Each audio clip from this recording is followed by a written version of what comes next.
We raise our children in loving homes.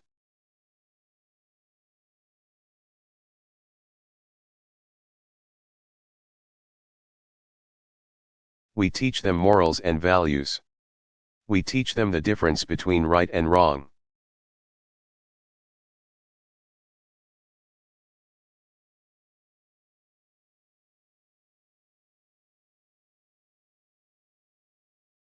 We wonder what is happening when the grades start slipping.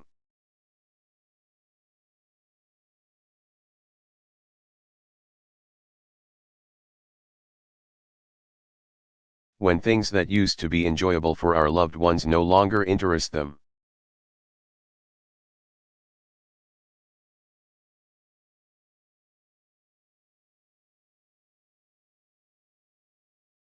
We're confused as to the cause of the personality changes that we see in our loved ones.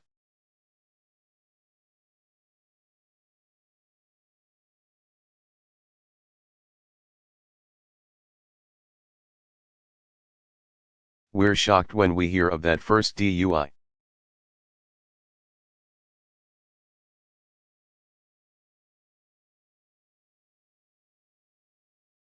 And we're fearful when our loved ones are taken to jail for the first time.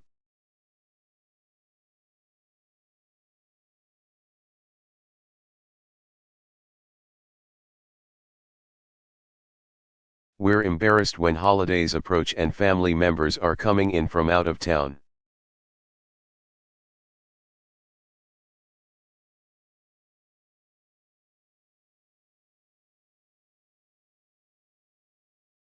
And our loved ones can't interact because they're under the influence of drugs.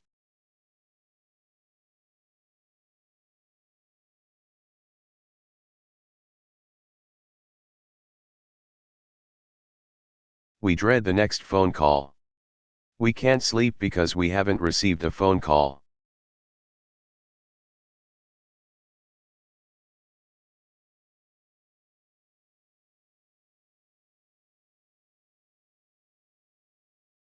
We don't take vacations for fear of the next crisis.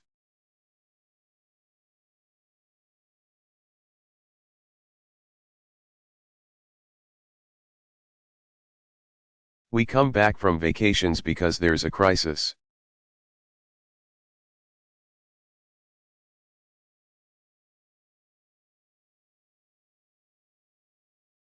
We're sad and angry when valuable, but most importantly, sentimental items are missing from our homes.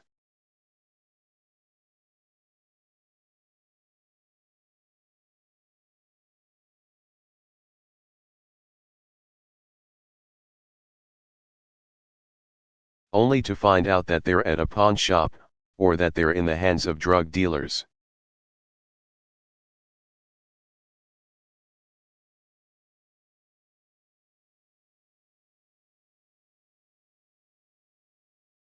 We're relieved when our loved ones acknowledge that they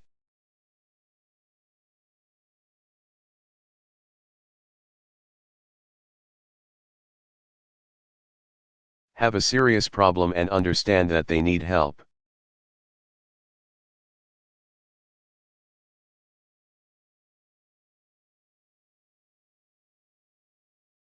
And then we're devastated when we help them seek treatment only to find out that there is a month-long waiting list.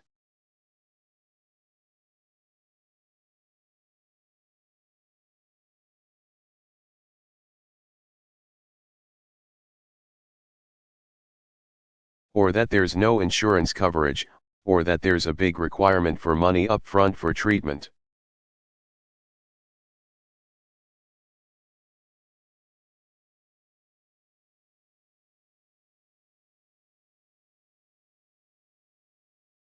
We are sad and uncomfortable when acquaintances ask us about our loved ones.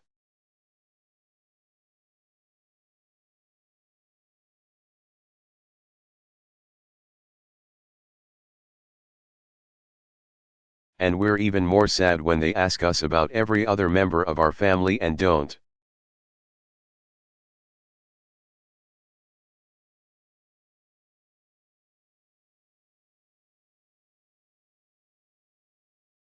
Mention our loved ones. We neglect our marriages. We neglect other children in our home.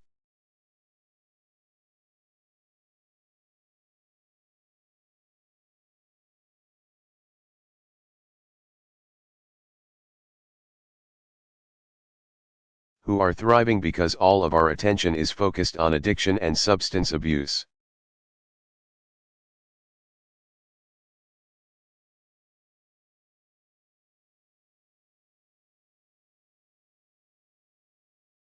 We disagree endlessly about the right way to handle this problem.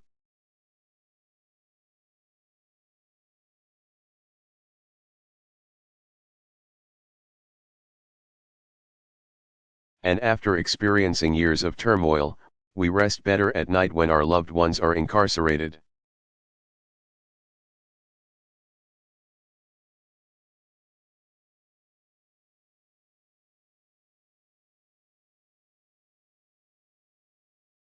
Because the place that you never dreamed that your loved one would ever even see, a jail or a prison.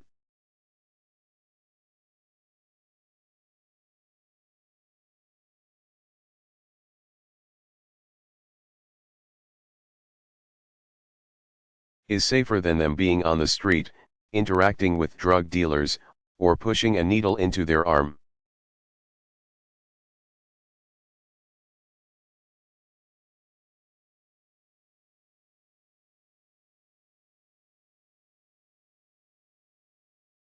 The ones of us who are fortunate, we lay awake at night and we plan our loved ones' funerals in our mind.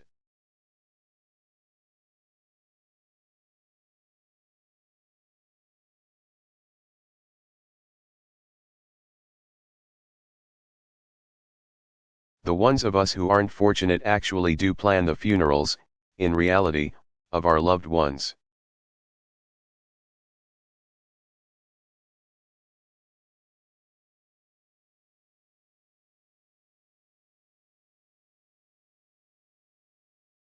And this is where addiction has taken us.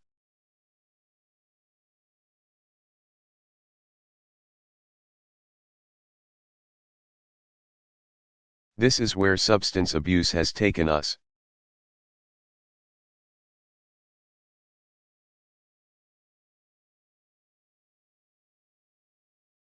Now, all that being said, there is hope.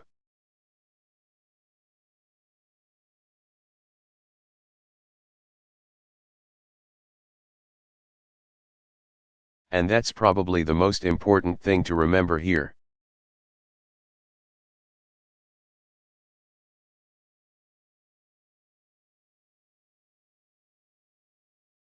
We're so grateful to Recovery Point and Matt Ball PH and people in recovery that are helping others.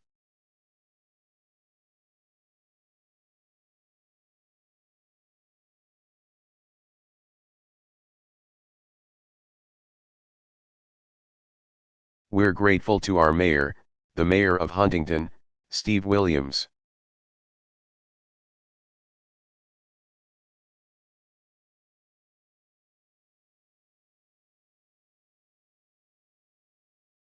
Who has so tirelessly and endlessly spearheaded programs to help our community recover.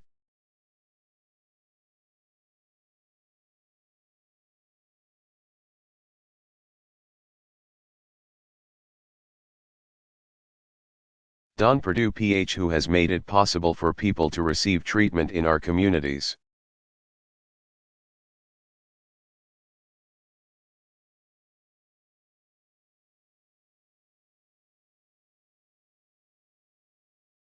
I think education is important.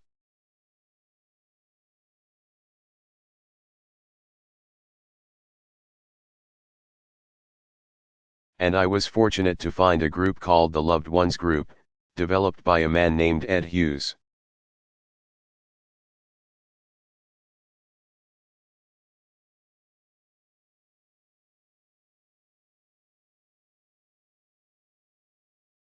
It's a series that helps provide education and information and support.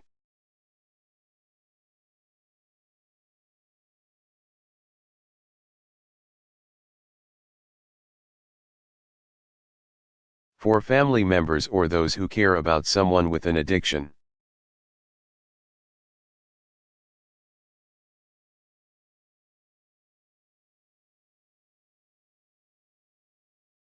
The final week of this program we get to speak to people in recovery.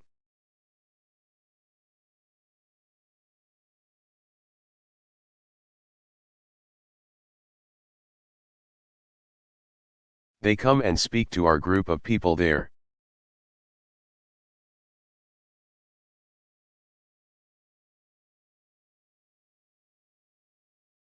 And it inspires us because we know that recovery is possible and that it can happen.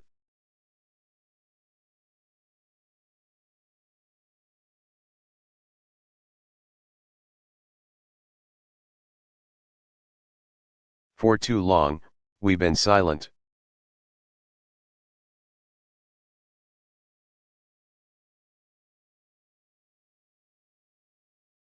And I think is going to answer your question as parents and family members, because of the stigma of this disease and the shame that we feel.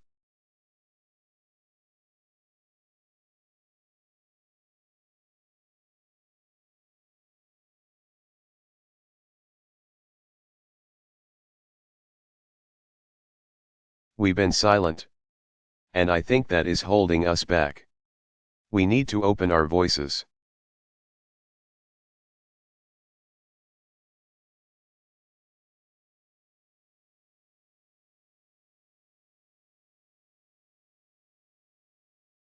So that people don't feel ashamed.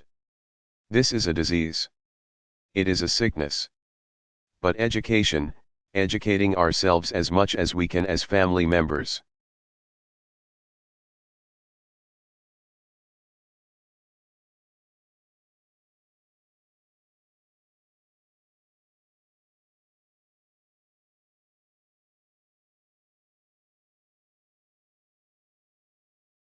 And speaking out to raise awareness is, I think, critical in helping the situation.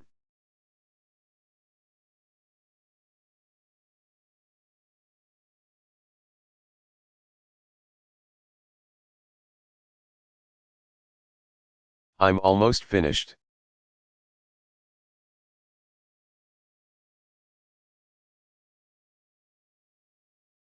People in 12-step recovery groups and different groups rely on a higher power.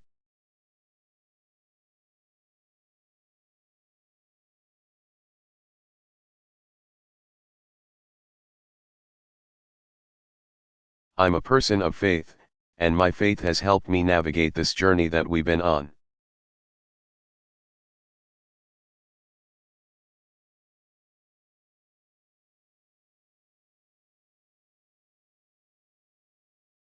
And I just want to share with you a verse that I hold dear for my own family member who is sick.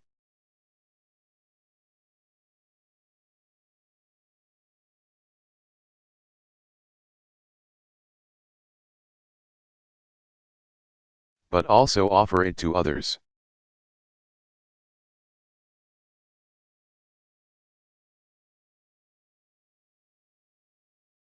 Jeremiah 29:11 For I know the plans I have for you, declares the Lord.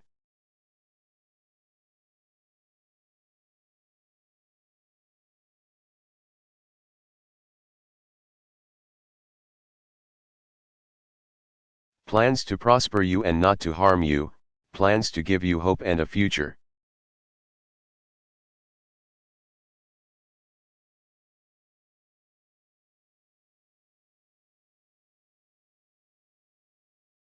And I believe that every person in the throes of addiction,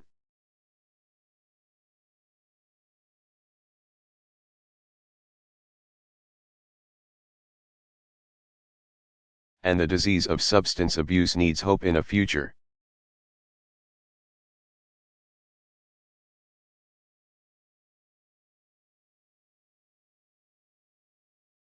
And I believe this for their families as well.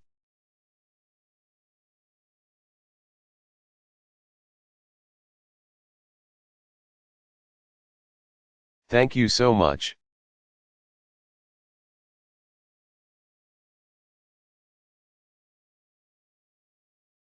Director Botticelli, Carrie, thank you so much for sharing your story.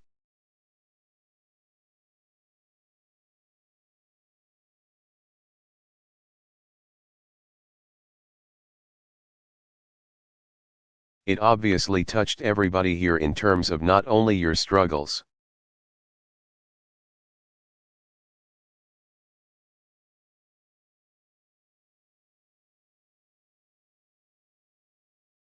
but articulating the hope that's on the other side.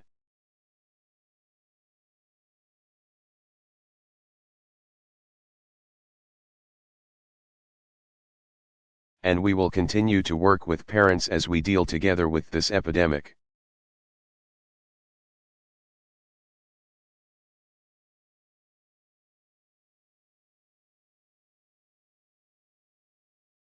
I go to Dr. Michael Brumaj. You have been involved in this work for many years.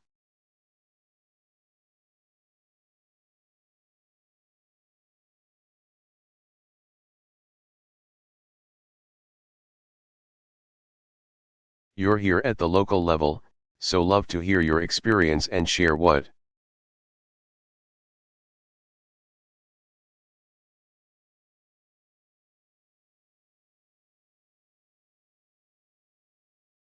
you think are both some successes and challenges in dealing with this issue.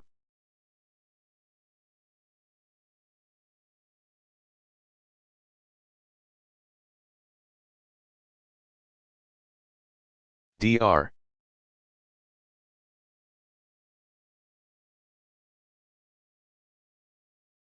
Brumaj, certainly. And thank you very much. Welcome to West Virginia.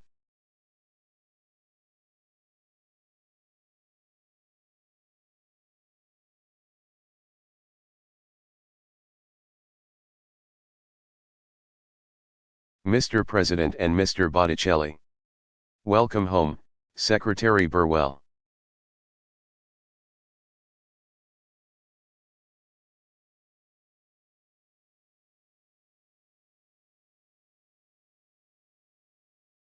I've been on the job actually only 79 days here in Charleston.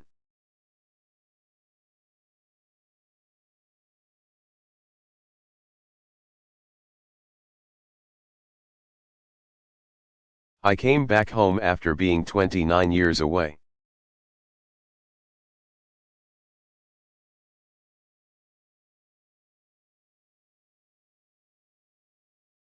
And I knew what I was coming into when I came home.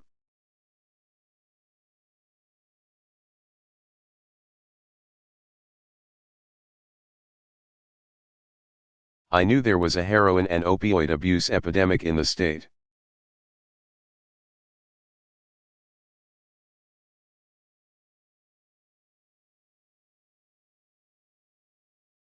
I knew we had the highest rates of hepatitis B and the second highest rates of hepatitis C in the nation.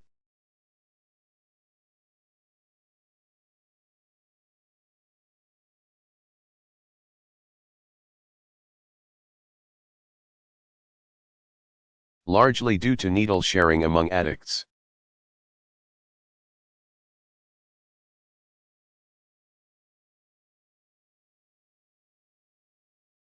But I also knew that coming home that mountaineers would take this kind of challenge head on.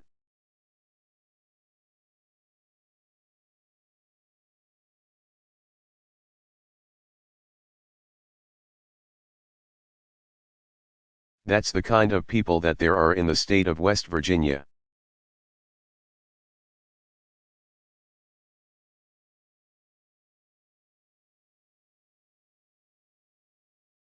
And so I wanted to be part of the solution here in the state.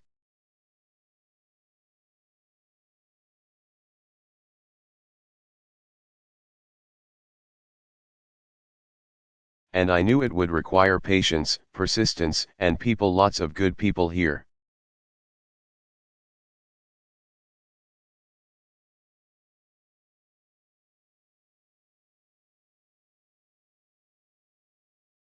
With the help of so many community partners.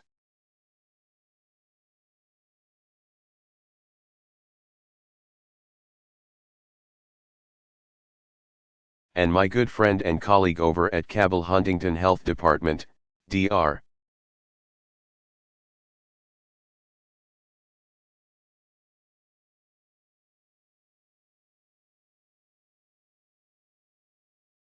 Mike Kilkenny, we've been able to get some programs off the ground, working together.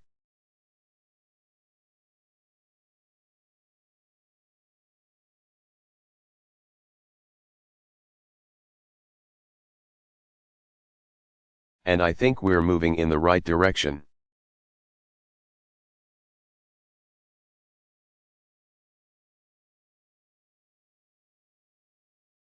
In about 6 weeks, we're going to begin our own harm reduction program here in Charleston.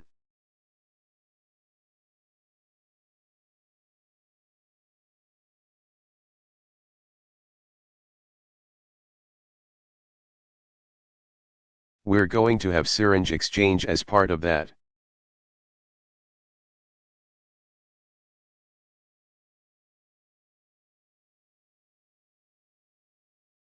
We'll be testing for hepatitis B, hepatitis C, HIV.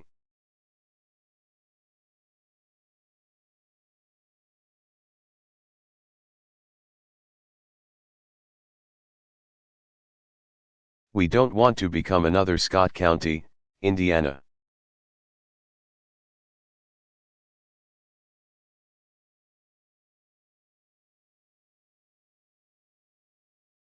Where they had an outbreak of HIV, almost 200 cases in a small rural community there.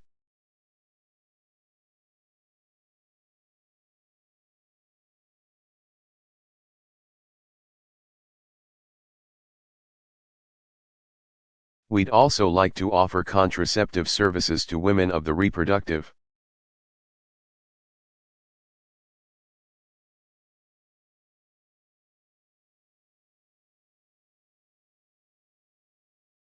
age who are addicted to drugs to prevent neonatal abstinence syndrome as well.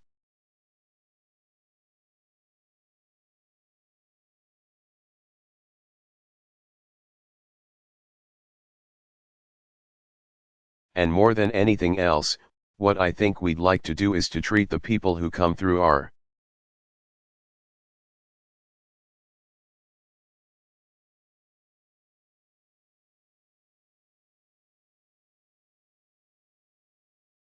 doors for this program with dignity and respect and the kind of love that they deserve, because the ultimate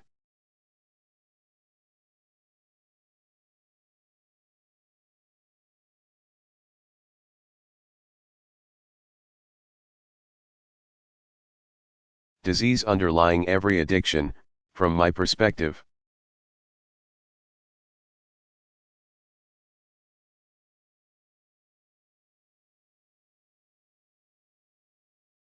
is disconnection and alienation from themselves and from everybody else around them.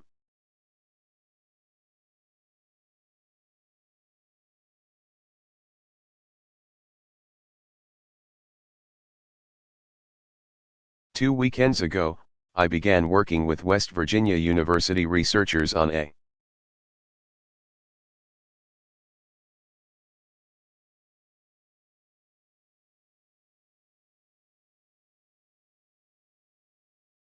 program of mindfulness-based relapse prevention with opioid addicts in recovery.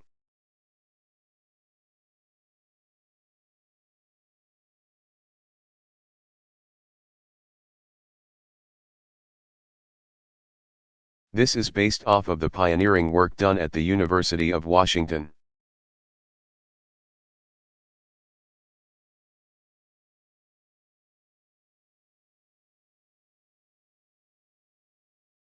And one of the more pleasant surprises that I've seen since I've been here.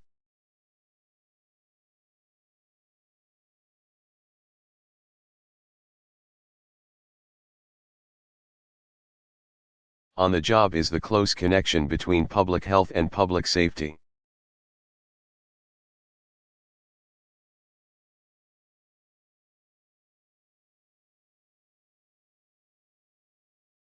Our law enforcement community has just been outstanding and we've been really privileged to work with them.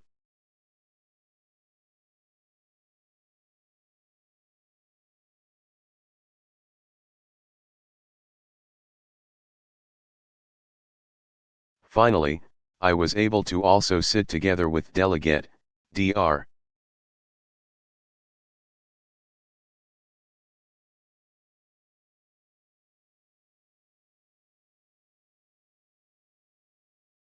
Chris Stansberry from Kanawha County to sponsor legislation he's going to sponsor.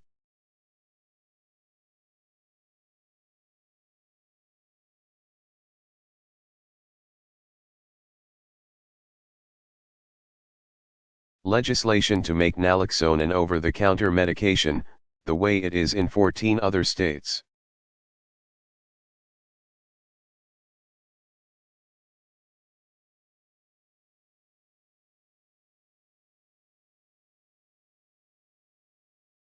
And then, as you've said, Mr.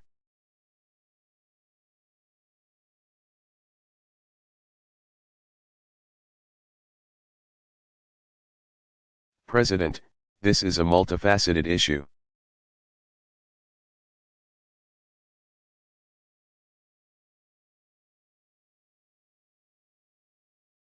It requires a lot of different people to come together to fix this.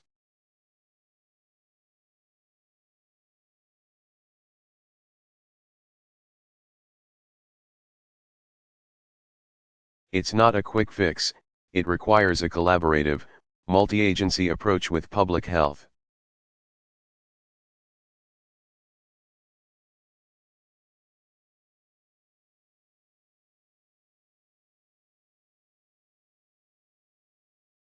Mental health, primary care, schools and school nurses, law enforcement. Our own judiciary community. And finally,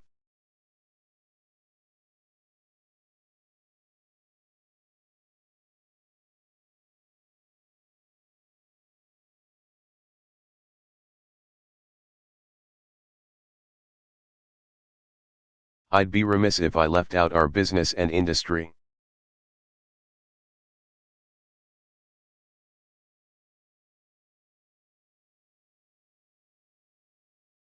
Because jobs provide not only an income, they provide a sense of purpose and meaning in the lives of people.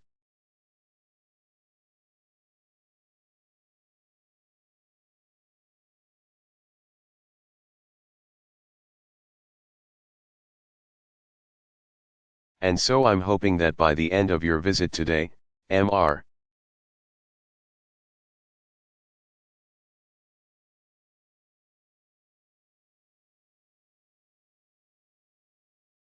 President, that you'll be impressed with some of the things that are going on and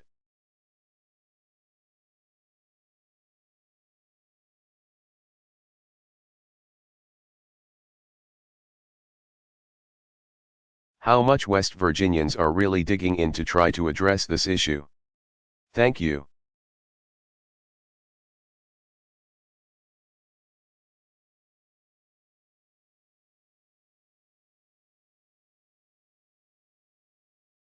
Director Botticelli, thank you, Dr.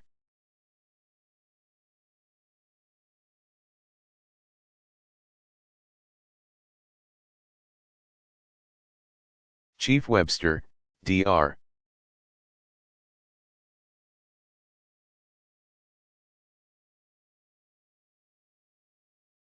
Brumach gave you the perfect lead-in and segue to talk about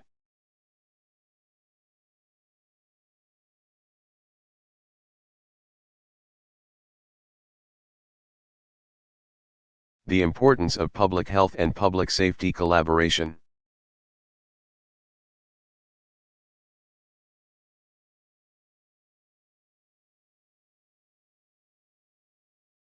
So love to hear your thoughts and what you're doing here.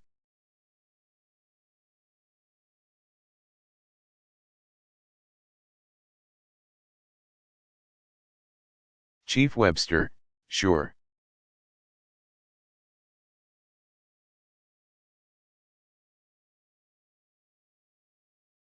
First of all, I'd like to, again, thank the President of the United States for making this a focus.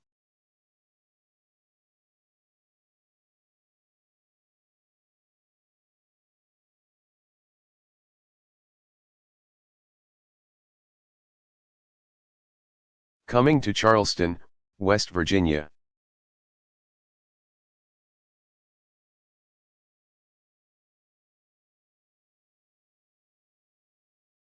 and also providing me an opportunity to represent Charleston and all law enforcement, effectively.